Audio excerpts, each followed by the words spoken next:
pagka may pagkakataon, ay pagluluto ko rin yan. Na ipaglalaba, ako po ang naglalaba eh. Hallelujah. Pero hindi ko po ikinakahiya ang maglaba. Yan po hindi trabaho na dapat natin ikahiya. Diba? So ako po ang nasa bahay, so ako po ngayon ang gagawa ng mga alam kong kailangan gawin po. Tama? Kasi hindi na po pwedeng siya maglaba dahil pag siya pa ang naglaba ng gabi, nakakaawa naman. Darating siya, anong oras na siya dumarating, nakakauwi. So ako rin po ang naghahatid at sumusundo sa kanya, kaya po tayo mas bandit po ako. Minsan pagka masakit po ang ulo niya, hinihilot ko po yung ulo niya. Diba? Totoo po yun. So ito po ay, kumbaga, ito po ay isang introduction lamang po natin. So pagka may pagkakataon po gano'n, sabi ko po na nagagampanan po natin ngayon yung sinasabing pagiging full-time talaga natin. Diba? So hindi naman po ako tambay sa bahay. May pagkakataon, nakaka-sideline din po ako. Amen? So, at hindi po pinagpupulang ni Lord. Diba? So hindi po ako nagiging pabigat kay Pastora Julie pagdating po sa mga pangangailangan. Yun po ang katotohanan. Amen? Pastor, nag-aalaga ba? May simpleng negosyo po ako ngayon. At purihin po ang Diyos, yung simpleng negosyo po ngayon. Kahit pa paano, nakakaipon po ako ngayon. Nag-iipon ako para sa kasal namin next year eh. Hallelujah. Amen? So, purihin ang Diyos. So, alam niyo po, itong mga pagkakataon, nakikita ko kung bakit paano masasabi natin ang Diyos ay talagang nagbibigay ng kalakasan. So, nasabi ko po na full time po ako sa pagiging pastor, full time sa pagiging asawa at sa pagiging ama ng aking tatlong anak. Alam niyo po, hindi ko po nagagawang makukuha o hindi ko po nakukuha matulog man lang ng kahit kaunti, kahit tanghali. Yan po ang katotohanan. May pagkakataon siguro, naiidlip ako, pero hindi po talaga ako nakakapagpahinga ng matulog man lang. Bakit po? Dahil nga po pagkahatid ko sa kanya, may pagkakataon, pagkahatid ko po sa kanya, diretso na po sa ministry sa Pilar. So full time po, umaga at gabi, ay nagagawa po natin ang tungkulin natin sa Panginoon. Dahil sa pagkakataon nga po, last Tuesday, hindi ako nagkakamali, last Tuesday po, punta po kami murali ni Mami, inabot po kami ng almost 2. Tapos, kailangan ko po kumattend ng meeting ng 4 p.m. So, nakauwi po ako sa bahay ng pasado alas 3. Alam niyo po, yung pag-uwi ko po na yun, dahil a-attend po ako ng meeting namin ng mga Pilar Pastor, mga kasama po namin pastor sa Pilar, para po sa panibagong ministry na initiate po namin doon sa DILG. So, pagdating pa lang po sa bahay, nagmanagad ako, ligo na agad ako, halos wala na pahinga. Tapos punta sa meeting, inabot kami ng almost 6:30 sa meeting. After sa meeting, diretso ng Bible study sa Alaulit. Nakauwi po kami, siguro pasado alas 10, doon pa lang po ako nakapag-rest. At ang rest ko po, nag-meditate po ako ng Word of God. So dito po natin makikita, no? Kahit pala gano'n ka-busy ang isang buong araw natin, hindi pa rin pala dapat natin napapabayaan yung oras para sa Panginoon. Amen? Alam niyo po, may pagkakataon niya, nasa sobrang pagod ko din po sa buong maghapon. Habang nagme-meditate po ako ng Word of God, inaabot po ako ng hanggang 2 a.m.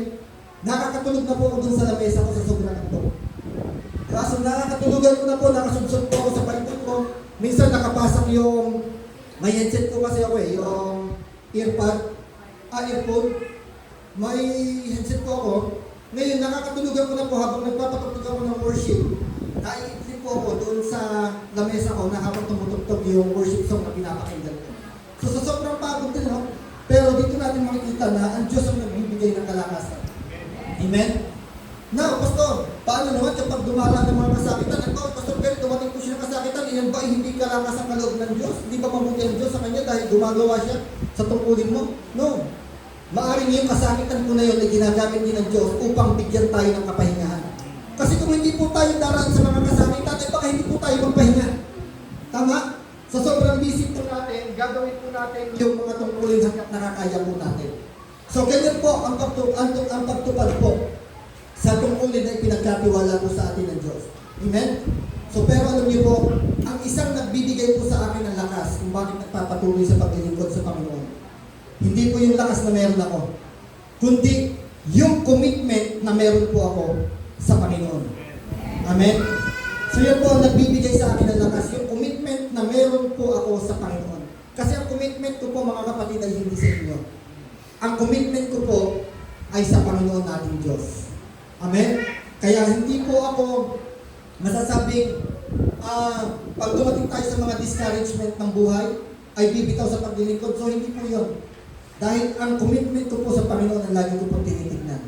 Amen? So pag yung commitment po natin sa Panginoon ang laging nakatanid sa ating mga puso, mga kapatid, walang dahilan upang tayo ay huminto sa paglilingkod sa Diyos. Tama? Bakit po? Kasi sabi kanina, God is good all the time. Alam mo, ang Diyos ay mabuti sa lahat ng panahon. Sa lahat ng oras, mabuti ang Diyos. Anong dahilan ngayon upang tayo ay tumigil sa paglilingkod sa Panginoon? Amen? So kaya walang anuman kung dapat na discouragement o disappointment ang maaaring magpahinto sa buhay natin sa ating paglilingkod sa Diyos. Bakit po? Dahil ang commitment natin ay para sa Panginoon. Amen. Now, ito po yung ating pong pag-aaralan. Pakibasa po ng malakas. Amen. Nakita niyo po? Ano sabi dito? Pagpapala sa pagsunod. Amen. So napakahalaga po pala ang pagsunod. Sapagkat dahil sa pagsunod, magkakaroon pala ito ng bunga na pagpapala. Amen. Halimbawa, sa umagang ito, sumunod ka sa nais ng Diyos, na ikaw ngayon ay manambahan sa Kanya, dumalo sa pagtitipon, I do believe, tatanggap ka ng pagpapala sa pamamagitan ng Kanyang salita. Amen? Kasi kung nasa bahay lang tayo ngayon, paupo-upo, pahiga-higa, wala tayong ginagawa. So hindi tayo makakarinig ng salita ng Diyos na kung saan maaring magbigay sa atin ng isang kaliwanagan at isang kalakasan na pag naunawaan natin ang kabutihan ng Diyos, ang mga bagay na ginagawa ng Diyos sa buhay natin ay makapagbibigay sa atin ng isang encouragement. Di ba? So hindi po natin ito matatagpuan sa kung saan lamang. Matatagpuan po natin ang salita ng Diyos, lalo po sa tuwing araw ng linggo, dito po sa ating bahay-sambahan. Sapagkat meron pong salita ng Diyos na ihasik sa umagang ito sa pamamagitan po ng inyong mga lingkod. Diba? Kaya nga sabi, huwag ninyong kaliligtaan ng mga pagtitipon na katulad ng nakasanayan ng iba. Diba? So ano sinasabi doon? Nang sumulat ng Hebrew. Sabi niya, tayo, o kayo, bilang mga mananampalataya, alam niyo na mahalaga ang pagtitipon. Tama? Alam niyo kung gaano kahalaga ang pagtitipon sa inyong buhay. Sapagkat una, ito ay pinaputos ng Diyos. Bakit sabi? Sapagkat doon sa mga pagtitipon na iyon, ay makakatakbo kayo ng pagpapalakasan. Ma-encourage niyo ang bawat isa. Kung kaya napakahalaga po ng mga pagtitipon na iyon. Amen. So, blessing in obedience. Dito po natin kukuhanin ang ating pong mga katalataan.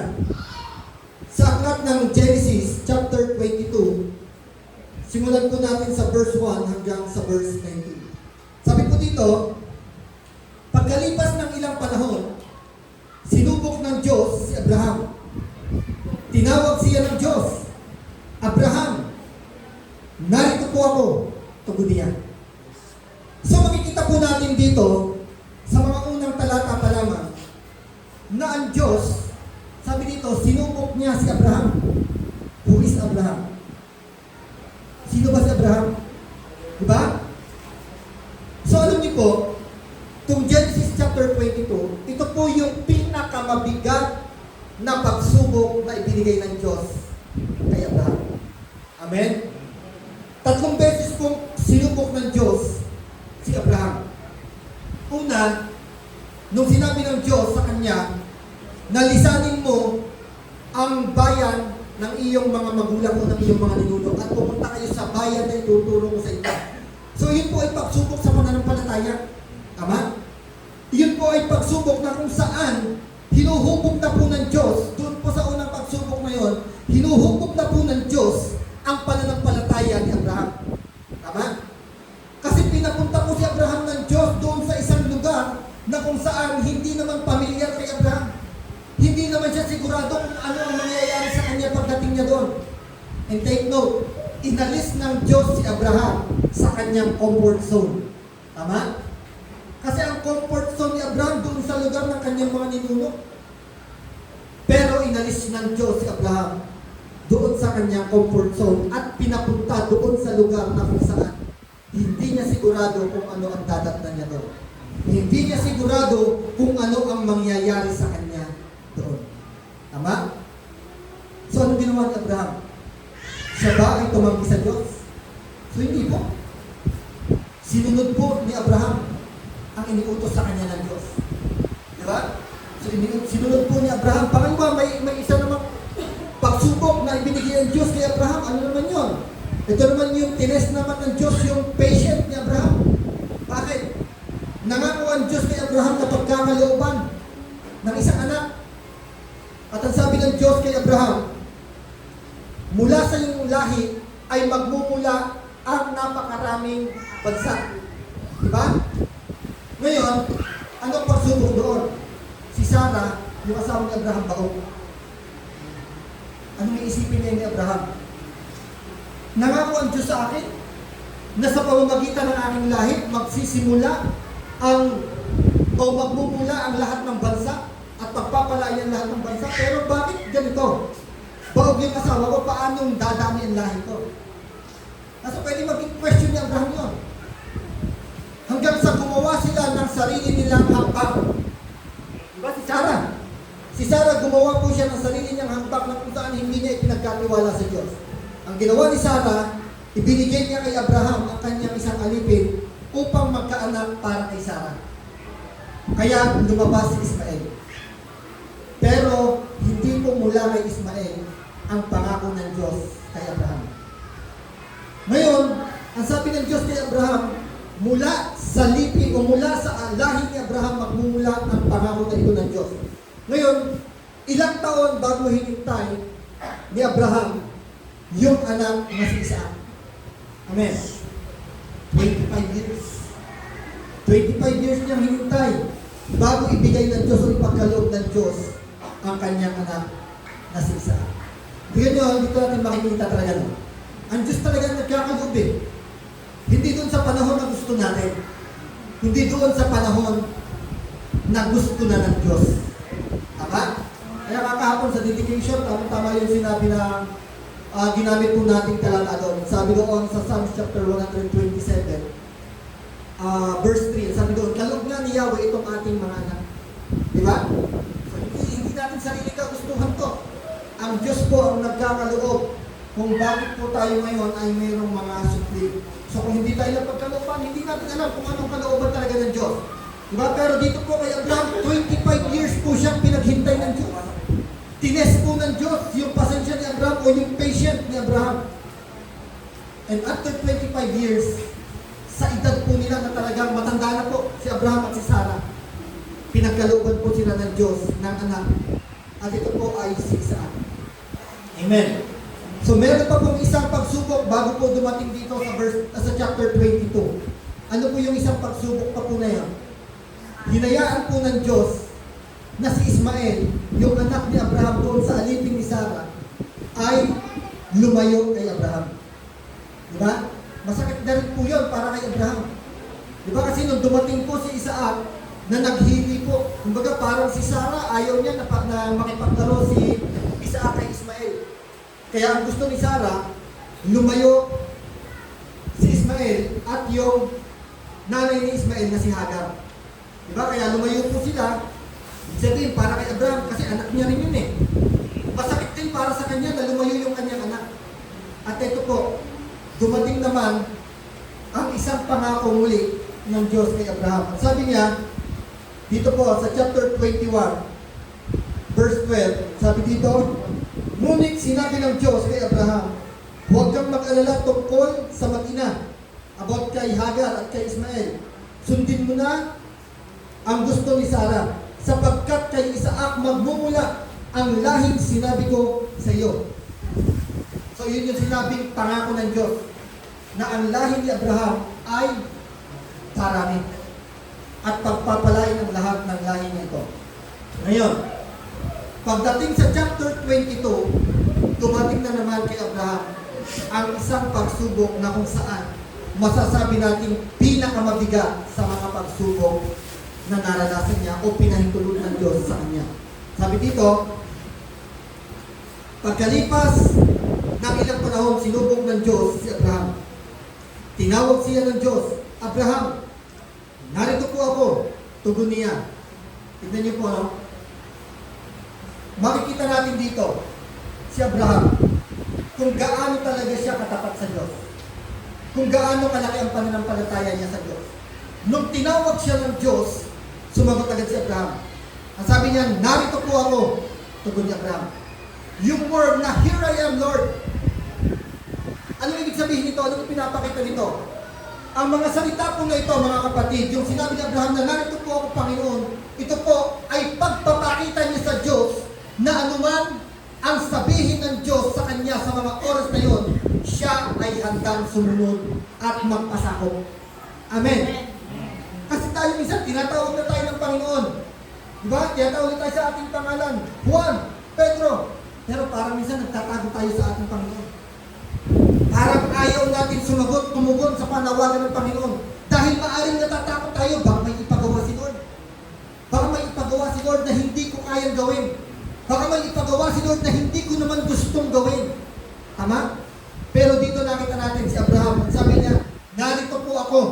Ibig sabihin, Lord, anuman ang nais mo, anuman ang sabihin mo, handa akong sundin, handa akong magpasakop sa nais mong sabihin sa akin ngayon, oras na ito. Ganun ba tayo sa Panginoon? Minsan ba, no? Minsan o madalang. Di ba? So, alam niyo po, makikita natin dito talaga, no? Yung word na narito po ako, ito po ay word na kung saan meron talaga siyang pananampalataya sa Diyos. Hindi siya natatakot sa kung ano man ang ipapuputos ng Diyos sa kanya. Kaya ito na, dumating sa verse 2. Sinabi sa kanya, sinabi ng Diyos kay Abraham, isama mo ang kaisa-isa at pinakamamahal mong anak na si Isaac at magpunta kayo sa lupain ng Moriah. Umakyat kayo sa bundok na ituturo ko sa inyo at ihandog mo siya sa akin. Nakita natin? Yung pinakamabigat na pagsubok. Ang pinakamabigat na salita na tinanggap ni Abraham mula sa Diyos bilang pagsubok ng oras na yon ay yung word na ihandog mo siya sa akin. Kasi yung sinabing isama mo, madali lang yun eh. Diba, isasama mo lang para maglakbay, para sumamba, pumunta kayo doon sa bundok. So alam niyo po, yung Mount Moriah, malayo po sa lugar nila Abraham. In fact, 3 days po silang naglakad para marating lang po yung Mount Moriah. Diba? Sa malayo. Ibig sabihin, doon pa lamang po sa command na yun ng Diyos o sa instruction na yun ng Diyos kay Abraham, meron na pong sakripisyo na gagawin si Abraham. Diba? Maglalaan po siya ng pagod, maglalaan po siya ng kanyang lakas, maglalaan po siya ng kanyang oras para sa paglalakbay. Tama?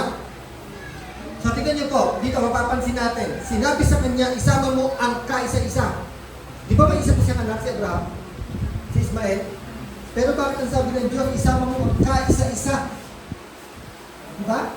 So alam niyo po, kaisa-isang anak sapagkat ang Diyos po, ang kinilala niya lamang pong anak ni Isaac, ni Abraham ay si Isaac. Dahil kay Isaac po ipinangako ng Diyos yung sinasabing pagmumulan ng lahi ni Abraham na dadami, sindami ng bituin, sindami ng buhangin sa dagat. Amen? So, tingnan niyo po yung word pa. Pinakamamahal mong anak na si Isaac. Pinakamamahal. Alam ng Diyos kung gaano kamahal ni Abraham si Isaac. Pero ang sabi niya pagdating sa huli, ihandog mo sila sa akin. Amen? So, ito po ay isang napakahirap na pagsubok na tinanggap ni Abraham. So, ano makikita natin dito? Nakita ba natin dito na si Abraham nag-complain siya sa Diyos? Hindi natin nakita na sinabi man lamang ni Abraham na, Lord, 25 years kong hinintay si Isaac, tapos sasabihin mo, ihandog ko lang siya sa'yo. Ibigay ko lang siya sa'yo bilang handog na susunugin. Di ba? Pwede rin niya sabihin na, Lord, hinayaan ko naman na si Ismael malayo sa akin. Tapos ngayon naman, hihingin mo sa akin si Isaac na anak kong natitira sa akin. So dito natin makikita kung bakit nagkakaroon ng pagpapala doon sa pagsunod. Ang unang pagsunod na ginawa po dito, makikita natin, siya ay sumunod nang walang kahit kaunting reklamo man lamang sa Diyos. Amen. Ganyan ba tayo sa Panginoon? Kaya ba nating sumunod sa Panginoon na kahit kaunting reklamo wala man lamang? Lord, pagod pa ako eh. Pwede bang sila muna, Lord? Lord, busy ako eh. Pwede bang sila muna? Amen?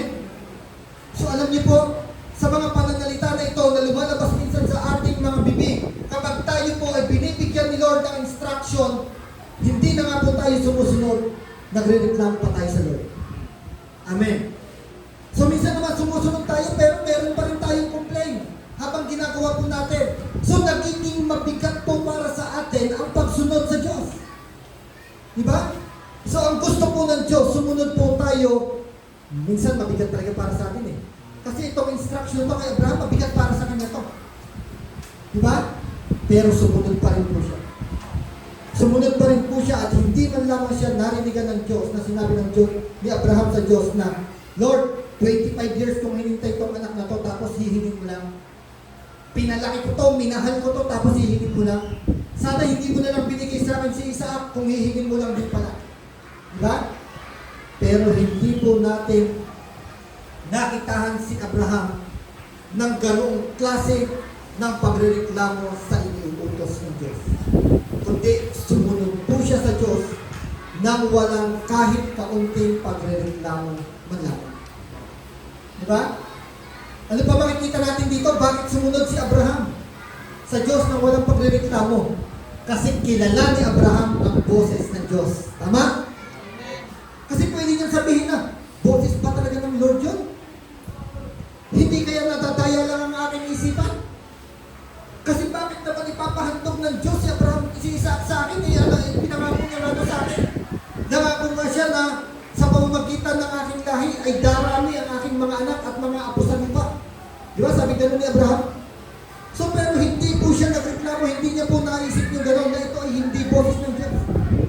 Kundi malinaw po sa kanya na ito po ay instruction ng Diyos para sa kanya. Amen. Pero si Abraham, sumunod po siya ng walang reklamo man lamang sa Diyos. Pangalawa, makikita po natin, sabi dito, kinabukasan maagang bumangon si Abraham at nagsibak ng kahoy na gagamitin panggatong sa handog na susunugin.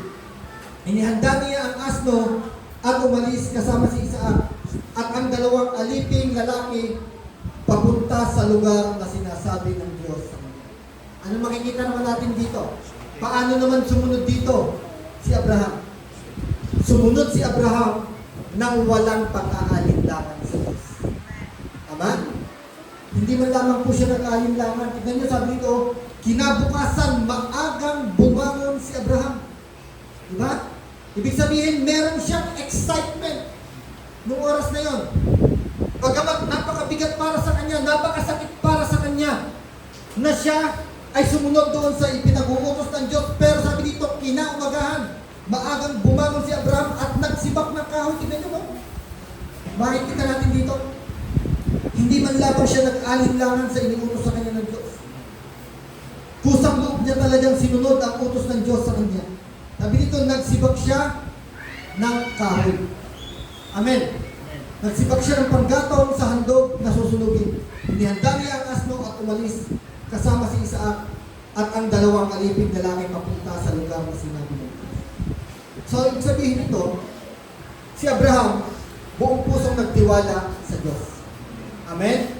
Hindi po siya nag-aalinlangan eh. Buong puso po siyang nagtiwala sa pangako ng Diyos.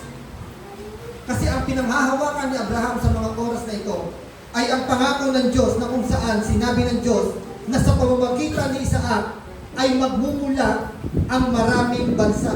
Diba? Sabi ng Diyos kay Abraham, chapter 21, verse 12, sapagkat kay Isaac magmumula ang lahing sinabi ko sa inyo. Sa iyo. Sabi niyo kayo kay Abraham.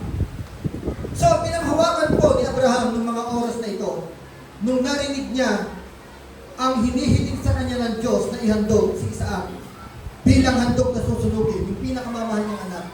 Ang pinanghawakan niya po kung bakit nakasunod po siya ng walang alinlangan ay ang pangako po ng Diyos na sinabi ng Diyos sa kanya na kay Isaac magmumula yung pangako ng Diyos sa kanya. Amen. So kung kaya nasunod po ni Abraham ang ipinaputos na ito ng Diyos. Basahin pa po natin, diretso. Nang ikatlong araw ng paglalakbay, natanaw na nila ang dakong kanilang pupuntahan. Kaya't sinabi ni Abraham sa kanyang mga alipin, bantayan ninyo rito ang asno at kami na lamang ng bata. Ang aakyat sa bundok at sasamba kami sa dako roon at babalikan namin kayo. Amen. So makikita natin dito, ilang araw naglakbay sila Abraham? 3 araw na naglakbay si Abraham kasama si Isaac at ang kanyang mga alipin. Amen. So masasabi natin talaga dito na wala siyang alinlangan kasi sa panahon ng paglalakbay pa lamang po ni Abraham kasama si Isaac, maaari na po siyang tumigil. Kasi maaari na po siyang mag-isip kung itutuloy niya ba o hindi ang ipinapagawa ng Diyos. Diba? So, sa panahon ng kanyang paglalakbay, maaari na po siyang tumigil at bumalik sa kanilang tahanan para hindi ituloy ang paglalakbay papunta doon sa bundok na sinabi ng Diyos para paghandugan niya. Amen. So nakita po natin na talagang buong puso po o buong ang tiwala ng Diyos sa pangako o ni Abraham sa pangako ng Diyos sa kanya. Kasi sa loob ng 3 araw na yan, pwede na po siya pumalik. Ito pa makikita natin. Verse 5. Kaya't sinabi ni Abraham sa kanyang mga alipin, bantayan ninyo rito ang asno at kami na lamang ng bata ang aakyat sa bundok. Sasamba kami sa dako roon at babalikan namin kayo. Diba? Ano sabi niya? Hindi niya sinabi sa mga alipin na babalikan ko kayo. Ibig sabihin, buo talaga ang tiwala niya na babalik siya ng buong buo kasama si Isaac at buhay. Amen. Hallelujah. Ganun po ang tiwala ni Abraham sa pangako ng Diyos. Kung saan hiningi na ng Diyos sa kanya si Isaac, pero ang tiwala niya sa Diyos buong buo pa rin. Tignan niyo po bakit kaya hindi isinama ni Abraham si Sarah? Diba? Kaya hindi isinama ni Abraham si Sarah na samahan mo ko, ihandog natin si Isaac doon sa Moriah sapagkat hiningi ng Diyos. Diba? So kasi si Sarah pwedeng maging hadlang yun no? O si Sarah pwedeng maging hadlang kasi. Kaya, ganun pala may matututunan din tayo dito sa paghahandog na ito. Kung ano yung pwedeng maging hadlang sa atin sa pagsunod sa Diyos, iwanan natin. Diba? Dito sino Kung sino yung pwedeng maging hadlang sa atin sa pagsunod sa Diyos, iwanan natin. Si Abraham, iniwan niya sa bahay. Ngayon, kung yung asawa mo, hinahadlangan niya maglingkod sa Diyos, iwanan mo sa bahay. Hindi sinabing iwanan mo totally iwanan mo lang sa bahay. Kasi si Sarah sa bahay lang naman iniwanan niya, pero babalikan niya din. Diba? After niyang sumamba, babalik si Abraham kay Sarah. Ngayon, kung yung asawa mo, hinahadlangan ka sumamba sa Diyos, iwanan mo sa bahay. Buti si Sister Sheila, kasama si Brother Obed, kasama niyang sumamba sa Diyos. Hallelujah! So, purihin natin si Lord. Hallelujah! Diba? So, minsan po kasi mga kapatid, ito dapat nating makita. Sa ating pagsunod sa Diyos, maraming pwedeng maging hadlang. Maaring tao, maaring bagay o ano pa man sa buhay natin. So, tingnan niyo po ito mga kapatid. Bakit nga kaya hiningi ng Diyos si Isaac kay Abraham? Gusto ba talaga ng Diyos ang buhay ni Isaac? Hindi po. Kasi sa totohanan lang, ang Diyos ay napupuo sa mga burnt offering na tao ang ginagamit. Diba? Pag binasa po natin sa Leviticus, makikita po natin doon. At ang Diyos naman po na pinaghahandugan ng mga tao na susunugin ay ang Diyos ng mga pagano. Diba? At si Abraham, alam niya po yun. Dahil sa Kanaan po, mga kapatid, doon po sa lugar na kung saan pinapunta po siya ng Diyos, yung mga pagano po doon ay naghahandog ng kanilang anak sa Diyos. Sa Diyos po nila hindi Diyos na lumikha ng langit at lupa, kundi yung Diyos ng mga pagano. Naghahandog po sila ng bata na susunugin. At si Abraham, take note, kilala niya ang Diyos na kanyang pinaglilingkuran. Kilala niya ang Diyos na kanyang pinaglilingkuran. Kung kaya, may tiwala po siya na ang Diyos, kung sinabi niya yun, alam niya na hindi nais ng Diyos ang buhay ni Isaac. Kasi hindi nais ng Diyos na ang tao ay ihandog bilang handog na susunugin. At At ang Diyos na pinaglilingkuran ko, ito ha, take note, alam ni Isaac na ang Diyos na pinaglilingkuran niya ay ang Diyos na lumikha ng langit at lupa. Hindi ang Diyos ng mga pagano. Tama? Now, ito ang tanong sa tingin natin. Dito tayo makakakuha ng isang magandang revelation. Bakit kaya tines ng Diyos si Abraham sa isang pagsubok na ito na kung saan ang hiningi po ng Diyos ay si Isaac? Hindi na lang si Sarah. Diba? Ihandog mo sa akin ang asawa mo si Sarah.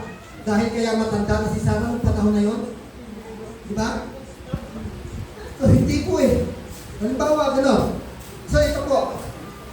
Kaya po hiningi ng Diyos si Isaac kay Abraham.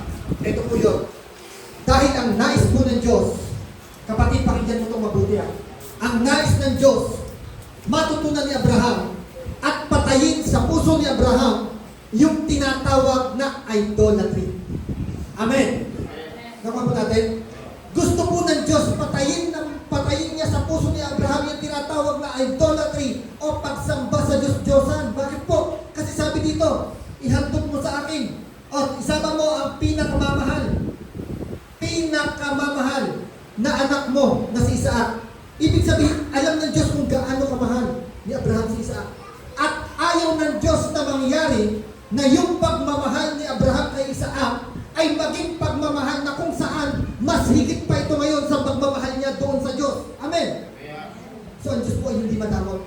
Pero ang gusto po ng Diyos, yung pagmamahal na meron po tayo, dapat siya ang laging pinakamataas na pagmamahal sa Kanya. Higit sa asawa natin, higit sa anak natin, higit sa pamilya natin, higit sa kung sino pa man. Amen. So hindi po gusto ng Diyos ang buhay ni Isaac. Ang gusto lamang po ng Diyos ay makita ni Isaac, ni Abraham, na higit dapat ang pagmamahal niya lagi sa Diyos kumpara doon sa anak na ibinigay lamang po ng Diyos. So ito pa po isang napakagandang makita po natin. Dahil ang Diyos ang nagkaloob kay Isaac. Katulad sa message kahapon sa dedication. So ang Diyos po ang nagkakaloob ng bata. Kung kaya inihahandog po natin ito. Pag sinabing ihahandog, ipagpapasalamat, kikilalanin po natin na ito po ay galing sa Diyos. Diba? Kaya nga meron tanong sa mga magulang doon na kung dumating ba ang pagkakataon na hingin ng Diyos na ang anak mo tawagin ng Diyos na maglingkod, kayo ba ay buong pusong susunod sa Kanya? Ipagkakait ba natin siya sa Diyos? Diba? So hindi. Kasi ang Diyos po ang nagbibigay eh. So dito po, ganun din po siya eh. Dumating ang pagkakataon na hinihingi po ng Diyos si Isaac kay Abraham. Hindi pinagkait ni Abraham dahil alam niya na ang Diyos ang nagkaroon sa kanya. Yun ang tunay na paghahandog ni Abraham. Na maging ang pinakamamahal niya pong anak ay handa niya pong ibigay para sa Diyos. Amen. Pasuyo po yung chapter ng bata.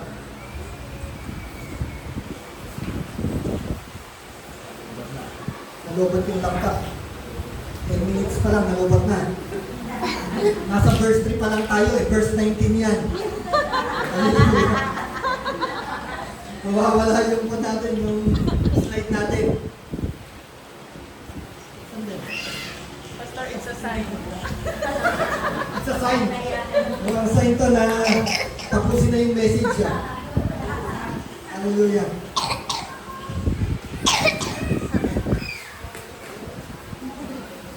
So dito nakita natin, no? Hindi naman talaga gusto ng Diyos ang buhay ni Isaac. Ang gusto lang talaga ng Diyos, makita ni Abraham na higit sa lahat, dapat ang mahal niya pa rin ay walang ibang Diyos. Diba kasi nakita na po ng Diyos kung gaano kamahal ni Abraham si Isaac.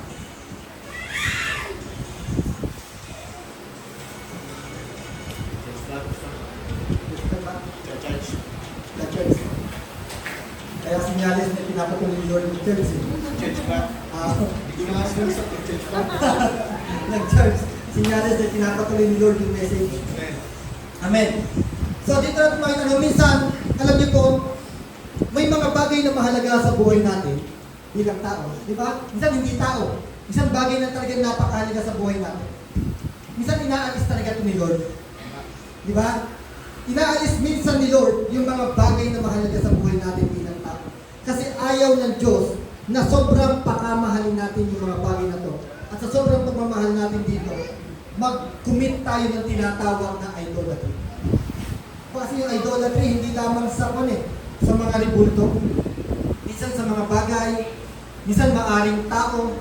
Pag sobrang mahal na po natin ang ating asawa, ang ating anak, higit sa Diyos, idolatry na po yun mga kapatid. At yun po ang ayaw ng Diyos, na magkaroon tayo sa puso natin na tinatawag na idolatry na kung saan meron na po tayong minamahal na higit sa Diyos. So dapat lagi po ang Diyos ang una sa ating pagmamahal. So dito po, tutuloy natin. Ito po yun sa sinasabing sumunod si Abraham nang walang alinlangan sa Diyos. So dito po, ipinapasan ni Abraham kay Isaac ang kahoy na panggatong, dala naman niya ang apoy at patalim. Magkasama silang lumakad. Verse 7, tinawag ni Isaac ang pansin ng ama. Ama, ano iyon, anak? Pagod ni Abraham, mayroon na tayong apoy at panggatong. Ngunit nasaan ang tupang ihahandog? Tanong ni Isaac. Sa verse 8, sumagot si Abraham, anak, ang Diyos ang magbibigay niyon. Kaya nagpatuloy sila sa paglalakad. Di ba? Ang sabi ni Abraham, ang Diyos ang magbibigay ng handog. Pero para kay Abraham, alam niya na si Isaac ay ihahandog niya. So dito sa tagpo na to, ang revelation na tinanggap ko sa Panginoon, para kay Isaac, alam niyo po, nirepresent ka dito muna si Jesus. Di ba?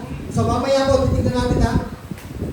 Ang tinanggap kong revelation dito kay Lord si Isaac, nire-represent niya dito si Jesus. Bakit? Si Isaac po, nakasama ni Abraham na maglakad upang ihandog. Makikita po natin, 3 araw silang naglakad. 3 days. Si Jesus, 3 araw na namatay. 3 araw siya sa libingan. Sa loob ng 3 araw na paglalakad ni Isaac at ni Abraham, para kay Abraham, patay na ang kanyang anak. Amen?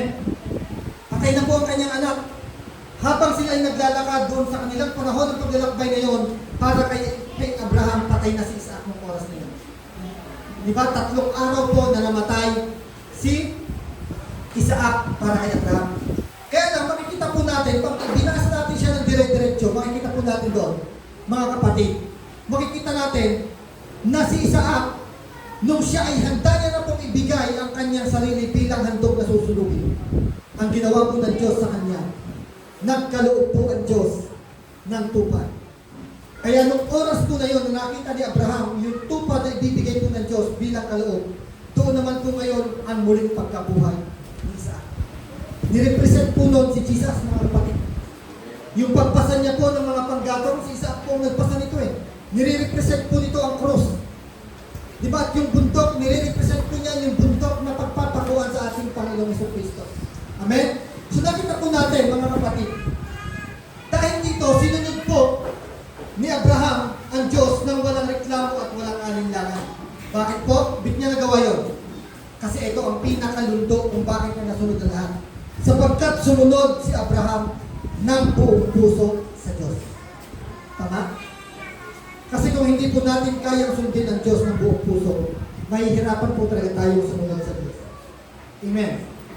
Mahirapan po tayong sumunod sa Diyos kung half-hearted lang po ang ating pagsunod sa Diyos. Tama? Kung half-hearted lang po, medyo talagang pwede nating i-reject ang mga iniuutos sa atin ng Diyos. Kaya nga sabi sa Colossians, di ba?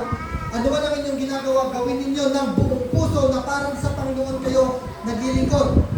Tama? Hindi sinabing gawin ninyo ng 50% na parang sa Panginoon kayo naglilingkod. Sabi buong puso.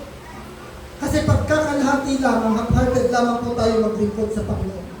Yung ating kabilang parte ng ating puso ay mahahati sa mga bagay dito sa mundo. Talagang dadaigin tayo ito. Mas madalas mahihila pa po tayo ng mga bagay na nandito sa mundo.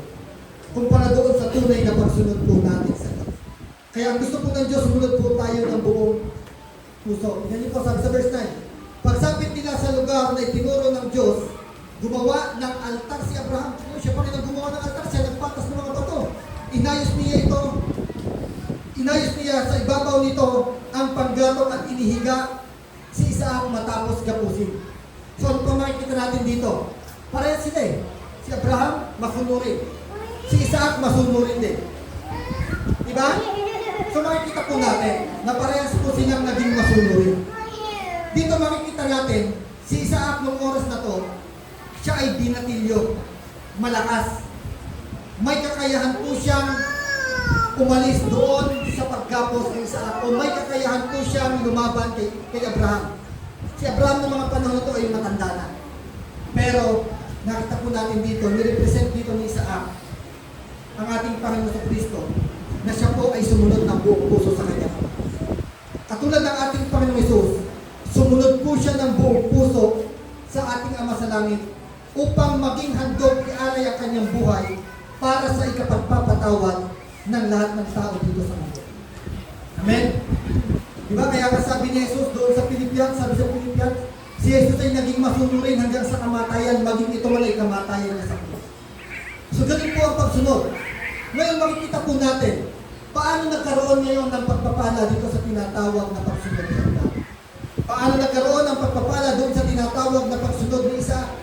Paano nagkaroon ng pagpapala doon sa tinatawag na pagsunod ni Jesus? Diba? So ang pagpapala po dito mga kapatid, ito po. Sabi sa verse 15, mula sa langit, nagsimula muling, ito pong verse na to. Mukhang inaantok na yung nagtayo ito ah. Verse 15, sabi po dito, mula sa langit, nagsalita muli kay Abraham ang anghel ni Yahweh. Ako'y nangangako sa pamamagitan ng aking pangalan. Tignan nyo, ito na ngayon yung pangako na ibinigay muli ng Diyos. Ito na yung tunay na pagpapala na tinanggap ng Diyos na tinanggap ni Abraham mula sa Diyos. Ako'y nangangako sa pamamagitan ng aking pangalan, Yahweh. Sapagkat hindi mo ipinagkait sa akin ang kaisa-isa mong anak, verse 17, pagpapalain kita, ang lahi mo'y magiging sindami ng bituin sa langit at buhangin sa dagat. Sasakupin nila ang kanilang mga kaaway. Sa pamamagitan ng iyong lahi, pagpapalain ang lahat ng bansa sa daigdig sapagkat sinunod mo ang aking utos. Binalikan ni Abraham ang kanyang mga alipin at sama-sama silang umuwi sa Berseba. So makikita natin, ito ang tunay na pagpapala na sinasabi natin. Di ba minsan tayo pag kumakaharap sa maraming pagsubok ng buhay, kapag ang bigat-bigat ng nararanasan natin, sabi natin sa likod ng mga pagsubok na to may pagpapala ang Diyos. Amen. So tama po yun. Pero dapat may kaakibat na pagsunod. Kasi kung ang titignan lamang po natin dito, yung pagsubok na nasa ating harapan, mga kapatid, at sa likod po ng pagsubok ng bundok na nasa ating harapan ngayon, ay pagpapala ng Diyos, pero hindi natin nahahampangan, hindi natin lalakaran to, kapatid, hindi natin matatakbo yung pagpapala sa likod ng bundok. Tama? So kaya ang pagpapala po ay kaakibat ng ating pagsunod sa Diyos. Amen. Kaya kung naghahanap tayo ng pagpapala, ang hamon sa atin ng Diyos ngayon, sumunod tayo sa Diyos ng walang pakireklamo. Na kung anong sabihin ng Diyos, anong instruction ng Diyos sa iyo sa oras na ito, gusto gamitin ng Diyos ang buhay mo, kapatid, sumunod ka ng walang reklamo sa Diyos. Kung ang nais ng Diyos, gamitin ka. Kung ang nais ng Diyos, pumunta ka sa lugar na yon, sumunod ka ng walang reklamo sa Diyos. Bakit? Kasi alam ng Diyos kung ano, mabuti para sa iyo. Hindi ka dadalhin ng Diyos sa isang lugar na kung saan mapapahamak. Minsan may daan na matuwid sa paningin ng tao, sabi ng Bible. Pero sa dulo pala nito, kapahamakan. Pero may pagkakataon naman, yung daan na nilalakaran natin dahil sa ating pagsunod sa Diyos ay mahirap, bako-bako, mabato, masasabi natin masalimuot, pero sa likod naman ito, andun ang pagpapala ng Diyos. Amen? So nilalakaran po natin dahil sa ating paglakad, sumusunod po tayo na nilalakaran po natin ang daan na ito na ipunos ng Diyos. So tatanggapin po natin ngayon ang pagpapala ng mga Diyos. So sumunod po tayo ng walang reklamo, walang alinlangan, at buong puso. Amen. So ano ang nagtuna kay Abraham kung bakit sumunod siya sa Diyos? Dito natin masasabi ngayon, yung sinasabi ni Santiago na faith without work is dead. Amen? ipagsisigawan niya na siya ay may pananampalataya sa Diyos, pero hindi niya po nagawang sundin ang pinag-uutos ng Diyos sa kanya. Useless po. Patay ang pananampalataya. Tama? Ngayon kapatid, ito ang nais ng Diyos sa iyo. Alam niyo po, yung pagsubok na ito kay Abraham, hindi para mag-produce ng pananampalataya sa kanya. Tama? Kundi para tignan o ma-reveal ang pananampalataya na meron sa Abraham. Kaya kapatid, ito ang tatandaan mo. Kapag tumaraan ka sa mga pagsubok ng buhay, hindi dahil gusto kang bigyan ng pananampalataya ng Diyos, kundi gusto ng Diyos mag-practice mo yung pananampalataya na meron ka. Amen? Halimbawa, sa isang exam, hindi magbibigay ang teacher ng isang exam na hindi niya pa naituturo. Bago siya magbigay ng exam, sinisigurado ng teacher na naituro niya na to. So, ganun din sa pananampalataya natin. Bago magbigay ng pagsubok ang Diyos sa buhay ng isang tao, sinisigurado ng Diyos na natutunan natin ito. Na may pananampalataya nang nakatanim sa ating mga puso. Amen. So yun po ay isang napakagandang paghambang po natin. Dahil sa pananampalataya po, sinunod ni Abraham ang utos ng Diyos. At dahil sa pagsunod, so ito makikita natin, no? Ito yung magiging pinaka-pattern. Una, dahil sa pananampalataya, sinunod ni Abraham ang utos ng Diyos. At dahil sinunod niya ang utos ng Diyos, pinagpala naman siya ngayon ng Diyos. Amen. So yun po ang instruction ng Diyos. So gusto ko ipatutuo ito. Isang testimony. And I do believe mabe-bless din kayo dito sa testimony na ito. Testimony po ito ng ating ina-outreach doon sa Barangay Alauli. Isang araw na, habang nandun po ako sa Gakulan, sa trabaho ng Pastor Joey, nandun din si Kuya Andong, yung tatay na isang kabataan po natin dito. Di, alam niyo po, pagka pupunta po tayo doon, talagang nagdadala po tayo ng mga merienda, mga para after ng ating gawain, mga pag-merienda po, yung mga bata sa kayo mga na-outreach natin. Alam niyo, dahil sa sobrang busy ko po nung Martes na yun, marami po akong nakalimutan. Nakalimutan ko pong mamili ng baso para doon sa juice. Ngayon, sabi ni Piandong sa akin, Pastor, alam mo ba, yung oras na yun, lalapit sana sa iyo si Doray, yung asawa ko ni Piandong, lalapit sana sa iyo kasi kukuha ng baso dahil walang baso. Ngayon, sabi niya, hindi, wag na. Baso lang naman, may 100 pa muna ako dito sa bulsa ko, kaya lang, last na itong 100 na to. Ito na lang ang ibili mo ng baso. Total, may mga merienda naman na, napili mo yung baso. Ngayon, nung ibinigay ko niya to, may instruction si Lord eh. Maaaring nagbigay ng instruction sa kanya eh. Yung nasa bulsa mo, ibili mo ng baso niya. Maaaring yun ang instruction ni Lord eh, di ba? O yung nasa bulsa mo, ibili mo ng baso niya. Di ba? Dinukot niya, ipinabili niya ng baso. Alam niyo po, purihin ng Panginoon. Kinabukasan, pinalitan ni Lord. Times 300. Hallelujah. Times 300 po ang ipinalit ni Lord. Yung 100 niya biglang naging 3,000. Nabunot si Ate Doray doon sa ayuda. Ito naman sa yung ayuda na yun, na merong bibigyan bawat isang kasama doon ng 3,000 bawat isa. Kaya ang sabi niya doon sa asawa niya, kita mo, yung 100 na binigay natin, ang laki ng ipinalit ni Lord. Di ba? So hallelujah, may blessing sa pagsunod kay Lord. Ang tunay na pagpapala, matatagpuan sa pagsunod kay Lord, hindi sa kung saan. Amen. Kaya kapatid, kung gusto mo mapagpala ka ni Lord, kung ano ang inuutos ng Lord sa oras na ito, sumunod ka ng walang reklamo, walang alinlangan at higit sa lahat, buong puso kang sumunod sa ating Panginoon. Amen. Sapagkat dahil sa pagsunod, merong tunay na pagpapala. Amen. So, parapahan po natin si Lord. Kapag ng Diyos, sa umaga po ito, muli po pinapapurihan, pinapasalamatan po namin ang iyong dakilang pangalan, Panginoon. Salamat po sa iyong mga salita na nahayag, Panginoon. Salamat po, Lord, sa buhay ni Abraham, na ngayon po ay naging kasangkapan, Panginoon, naging halimbawa, Panginoon, sa kung paano po, O Diyos, sa pamagitan ng pananampalataya at pagsunod, kami po, Panginoon, ay tatanggap ng pagpapala na nagmumula sa iyo. Kaya Lord, alam ko po, Panginoon, ang bawat isang naririto, Panginoon, ay tumatanggap ng instruction na mula sa iyo. Lord, tulungan mo po kami sa pamagitan ng aming pananampalataya, makasunod po kami sa iyo nang walang halong reklamo, walang halong alinlangan, Panginoon, at higit sa lahat, buong puso ang pagsunod, Panginoon. Lord, salamat, hindi po kami susunod sa iyo dahil lamang sa pagpapala, kundi susunod po kami sa iyo, Panginoon, dahil ito po ang gagawin namin sa iyo, Panginoon. Sapagkat ikaw ang Panginoon ng aming mga buhay. Ikaw ang Diyos ng aming mga buhay. Ikaw ang hari ng aming mga buhay. Kaya Lord, pagharian mo po lagi ang aming mga puso. At hayaan mo po, Diyos, na ang mga mensahe na ito, Panginoon, na nahayaan sa umagang ito ay lagi pong matalim sa aming mga puso, Panginoon, upang ito po ay lumago at magbunga sa aming mga buhay.